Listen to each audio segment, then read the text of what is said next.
Alba dans le Piémont, en Italie, la capitale de la zone des collines des langues, mais surtout la capitale quasi mondiale de la truffe blanche et des grands vins.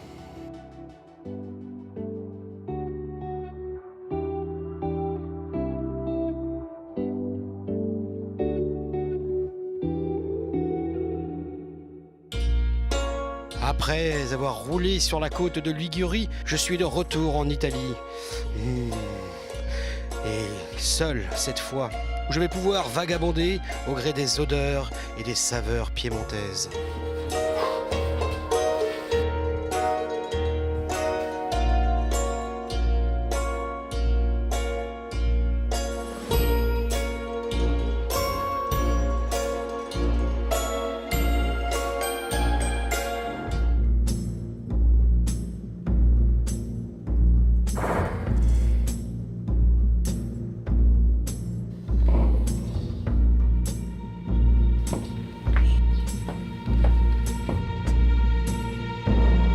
Oh non, moi qui pensais être tranquille.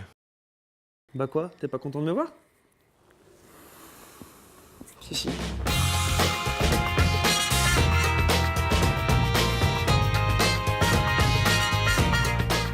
Avec l'ancien cycliste professionnel Christophe Lemével, bienvenue dans ce nouveau numéro de Pédaler et découvrir comment allier le vélo à la gastronomie, comment concilier la petite reine et les plaisirs du palais.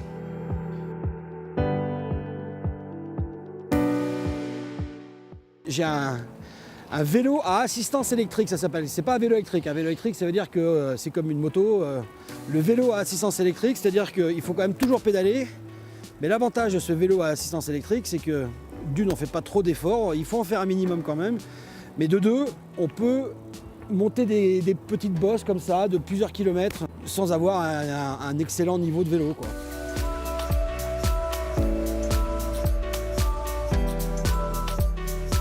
Agent agrémenté UCI, Fédération française de cyclisme, Union européenne de cyclisme. Raconte-nous un peu là, ta nouvelle vie. J'avais vraiment envie d'aider les coureurs et de les accompagner durant leur carrière. Le métier d'agent sportif qui me contenait vraiment parfaitement. Parce que j'arrive à être avec des petits gars, des petits jeunes qui sont vraiment fantastiques, qui ont une confiance en moi j'ai une confiance en eux.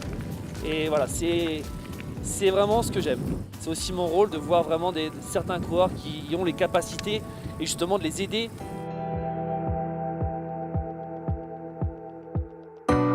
Et la première étape de notre voyage nous amène à Coltemiglia, sur les terrains ancestraux de production de l'or local, la noisette.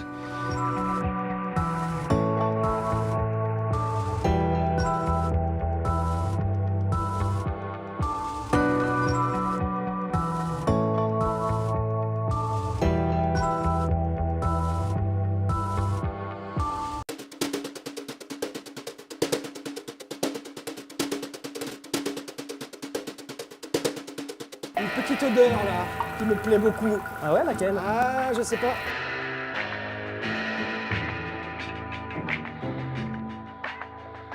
Ah, c'est là.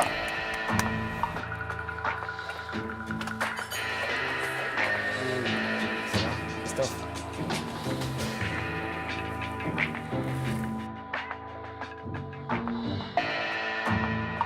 Lo che tu devi dire a me. Hop.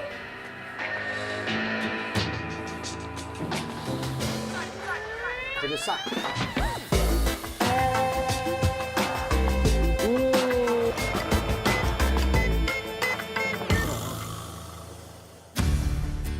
Allez, après avoir repris des forces, le périple continue. Nous sommes maintenant dans les paysages viticoles du Barolo, dit le roi des vins, le vin des rois. Et outre le vin, la région fait aussi le bonheur des cyclistes. Bon alors Christophe, là nous sommes dans la montée de Barolo. Barolo, hein, tu connais comme moi, mondialement connu pour ses vins, d'ailleurs ça se voit. Hein. Des vignes à gauche, des vignes à droite, des vignes partout. Mais c'est aussi super connu pour les amateurs de vélo, non? Justement, j'étais là en 2018 avec l'équipe Groupama FDJ. On est passé là, c'était une montée de 3e catégorie. C'est une montée d'environ à peu près 8 km, entre 5 et 7% de moyenne, donc c'est une montée régulière. Mais ce qui est fantastique pour les coureurs, c'est qu'ils passent vraiment au milieu des vignes. Et je me rappelle très bien cette année, les images étaient fantastiques.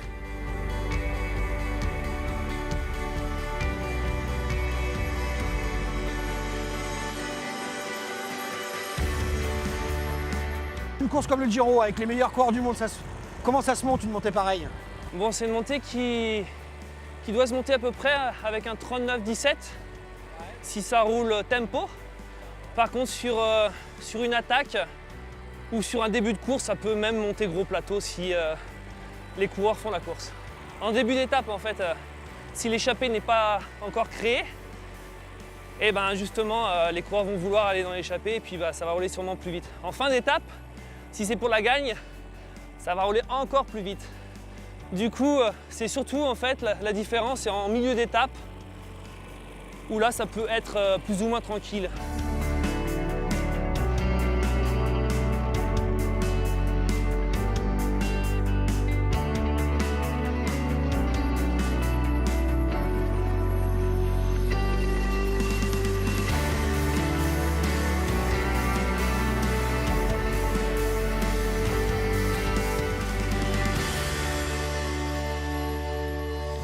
Évoquer un peu le Canada, là. Il y avait donc Steve Bauer dans le passé, on s'en souvient.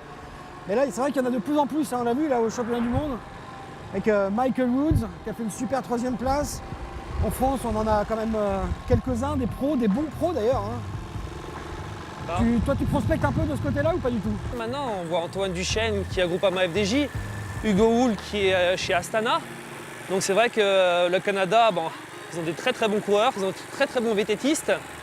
Et justement, Michael Woods, là, qu'on vient de voir faire 3e du championnat du monde et puis aussi gagner son étape à la Vuelta quand même. C'est sûr que voilà, le Canada a vraiment des talents et il faut les découvrir. Alors là, justement, la transition elle est toute trouvée parce que tu viens d'évoquer Antoine Duchesne. Alors je ne sais pas si tu connais un peu le personnage d'Antoine Duchesne. Moi, j'ai eu l'occasion de le rencontrer, de le côtoyer. C'est vraiment un mec absolument exceptionnel, très intelligent et surtout qui a une passion. C'est ça, regarde, là on y est là. Là on est quasiment chez Antoine Duchesne, ce sont les vignes, c'est un dingue de vin. Alors pas de vin à boire sans modération, c'est un dingue de vin, de viniculture. Son rêve absolu, ce serait de posséder ses propres vignes. Voilà, mais tu vois là, à force de parler de boissons, ça me donne un petit peu soif là. T'es sûr que c'est pas parce que tu vois pas mal de raisins autour de toi? Ah, c'est possible. En plus là on a vraiment une chance folle aujourd'hui. C'est la saison des vendanges.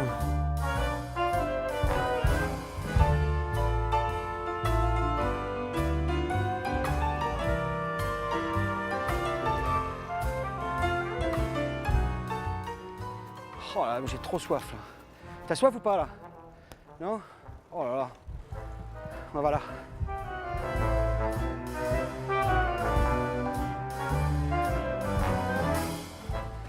On va demander. Ouais. Oh.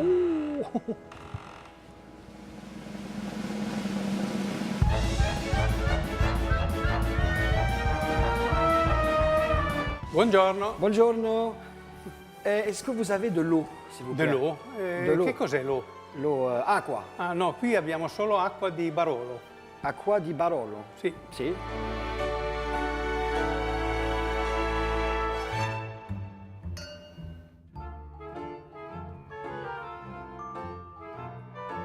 La température, elle est parfaite. Depuis 1981, le Barolo possède sa dénomination d'origine contrôlée. La zone totale de l'appellation couvre 2100 hectares de vignes.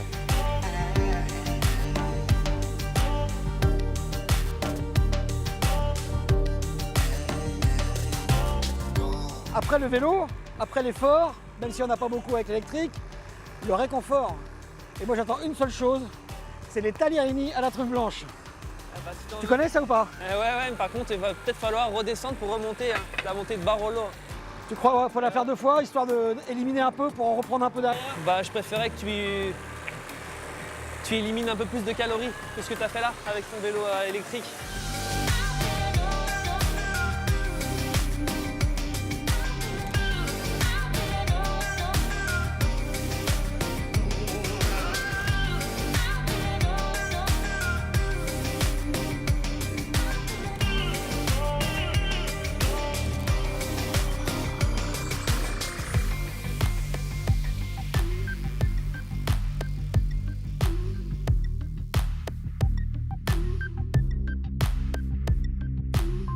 Allez, viens.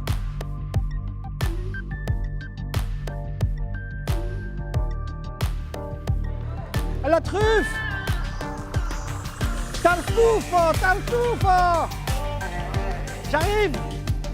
Après la noisette, le vin, allons à la découverte de la troisième spécialité d'Alba, la truffe blanche.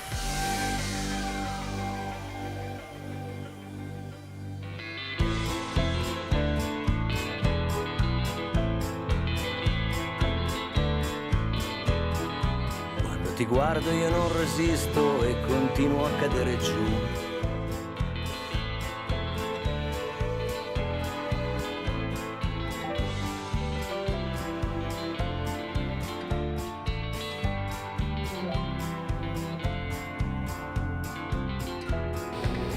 Bella come il sole nel cielo. Ok, grazie.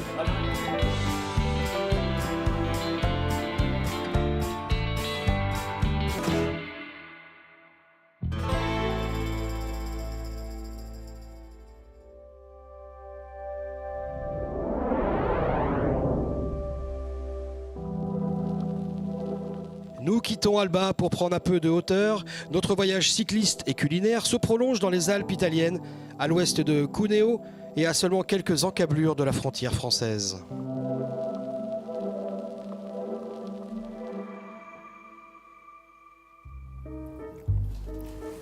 C'est celui-là. Ça fait du bien ça.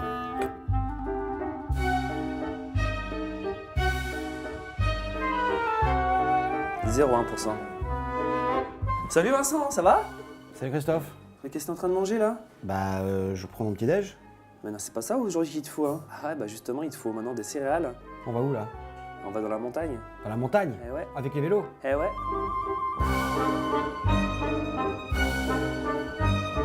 Avec un yaourt. Exactement. C'est tout. Merci. Moi qui voulais être un petit peu tranquille, Christophe a décidé de m'amener en montagne pour me faire découvrir les lieux mythiques du Tour d'Italie.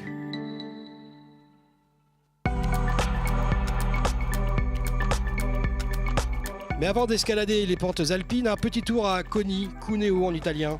Superbe cité historique, fondée en 1198 sur un haut plateau à 530 mètres d'altitude. Située au nord du massif du Mercantour, à seulement 80 km de la côte, la ville de 55 000 habitants a su préserver tout son patrimoine historique.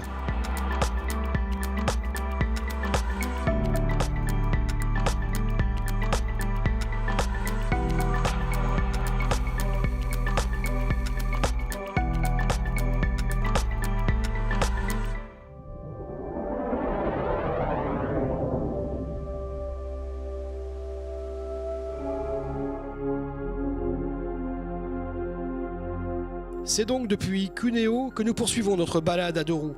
Nous rentrons dans les merveilleux paysages alpins, un véritable bonheur que d'emprunter ces routes pentues et escarpées.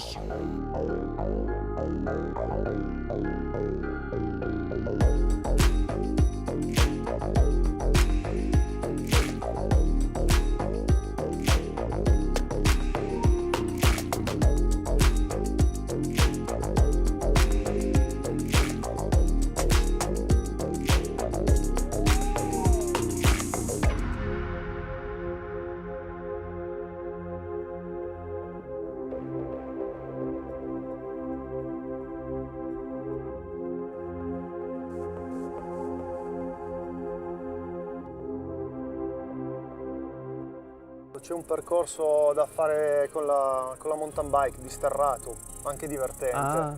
Bello, Con i bello. bici strada, no? Ah no, bisogna avere una mountain bike. Désolé, je vais pas pouvoir venir avec toi. Sì, certo. Abbiamo le mountain bike elettriche, ne noleggi una e vi divertite. Ah, posso? Sì, certo. Ok, grazie.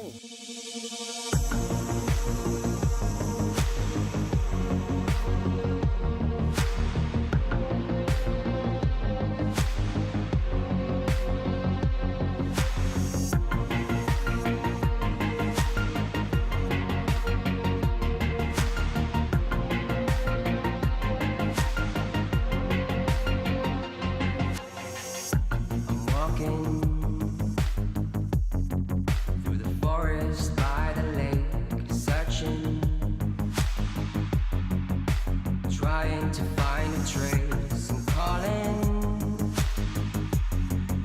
shouting out your name. I'm calling. Is this really what I think it is? Am I really the one you need? Desperate times running around, chasing each other down. Is this really what I think it is?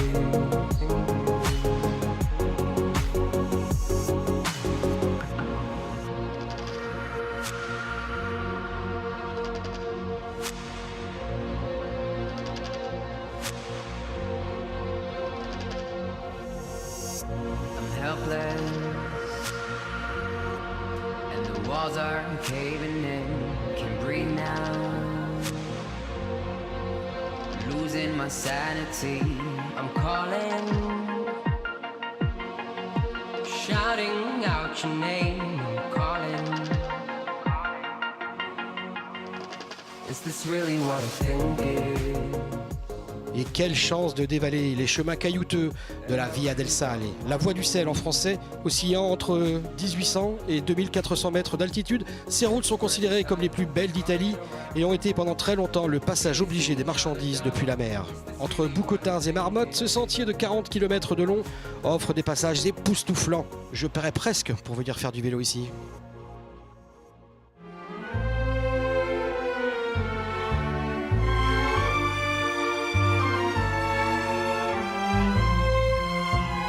Après plus de 70 km sur la selle aujourd'hui, place au réconfort et place aux spécialités locales.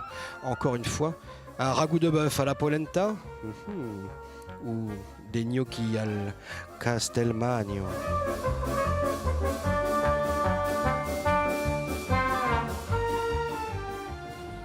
On est bien servi. Hein. Eh ouais. En tout cas, la journée qu'on a fait, Ah bah là, c'est mérité. c'est Là, c'est entièrement mérité.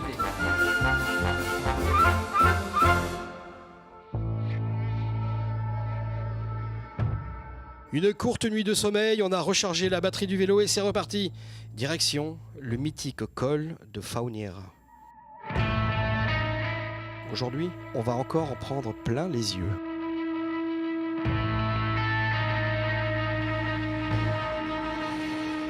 Et quelle chance d'être accompagné par un ancien vainqueur d'une étape du Tour d'Italie pour nous expliquer tous les secrets de ce col.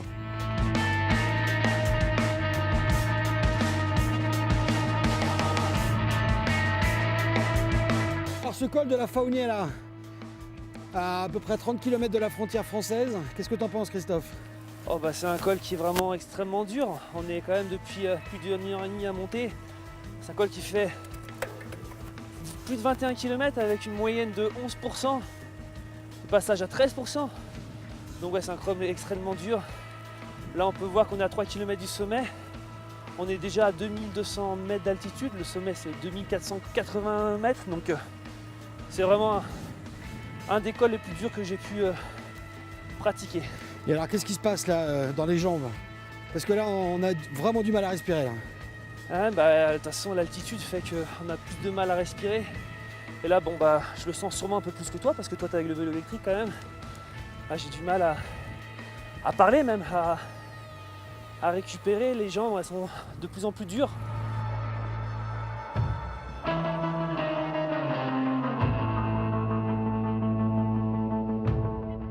La différence par exemple entre un col comme ça et un col qui va aussi long on va dire peut-être mais qui va moins haut. Bah ouais, l'exemple type 20 km le Mont Ventoux. En haut on a moins de 2000. Mais là on voit vraiment la difficulté pour la respiration. C'est totalement différent en fait. Il y a les moins de 2000 et plus de 2000 au niveau des cols. D'accord. Et là on voit justement dans le cyclisme actuel tous ces petits Colombiens qui arrivent et qui ont justement cette faculté à être très très avantagés dans ces cols. Ça se travaille c'est sûr, mais je connais des très très très bons grimpeurs qui n'aiment pas du tout justement passer cette frontière des 2000 mètres d'altitude parce que justement leur corps ne s'adapte pas et ils ne s'adapteront jamais.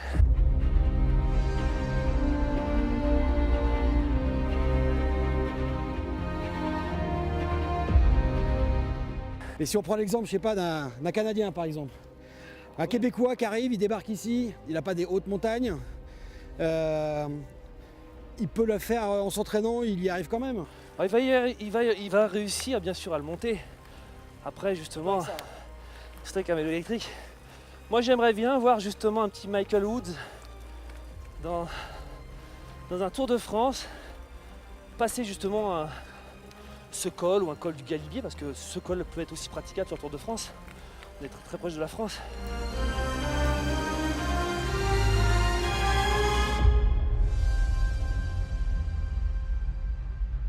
Un amateur qui veut monter un col pareil, qui en a pour 1 heure et demie, 2 heures de montée, comment on s'alimente avant et pendant? Alors c'est assez simple, il faut manger beaucoup de féculents. On appelle ça des carbohydrates justement pour que tu arrives à faire 1 heure et demie de vélo dans une montée. Aussi quelques protéines, des œufs, du jambon. Et puis voilà, donc faut éviter tout ce qui est matière grasse. Bien sûr, la bonne matière grasse est très très bonne, mais tout ce qui est trop sucré. On prend pas un croissant, 2 pains au chocolat Non. Par contre, faut bien penser à s'hydrater. Je te conseillerais dans un col comme celui-ci de boire 3 bidons. Il faut mixer de l'eau avec aussi quelques boissons énergétiques qui sont justement faites pour pouvoir assimiler tout ce qui est sels minéraux, pour justement tout ce qu'on perd là dans la montée.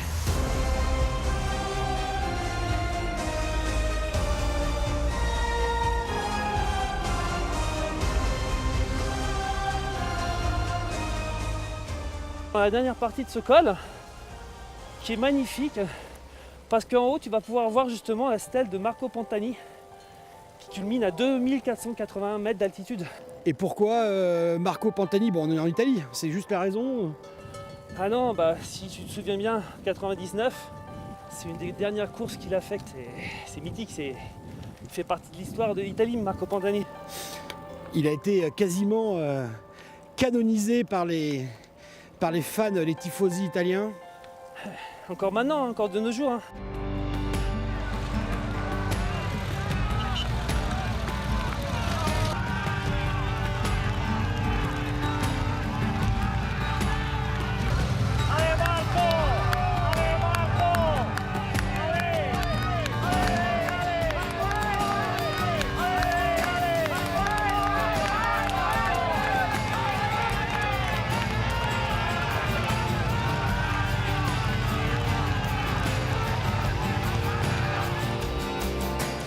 Est-ce qu'il a été remplacé, Marco Pantani, dans le cœur des tifosi?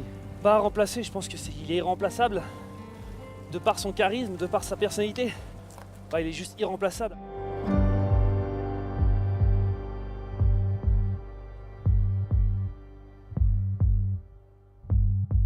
C'est malheureusement déjà la fin de cette belle balade au nord-ouest de l'Italie. On a encore bien mangé, mais aussi bien pédalé, attention. Hein. En gros, nous avons pris un immense plaisir à découvrir cette région. Alors, vivement la suite!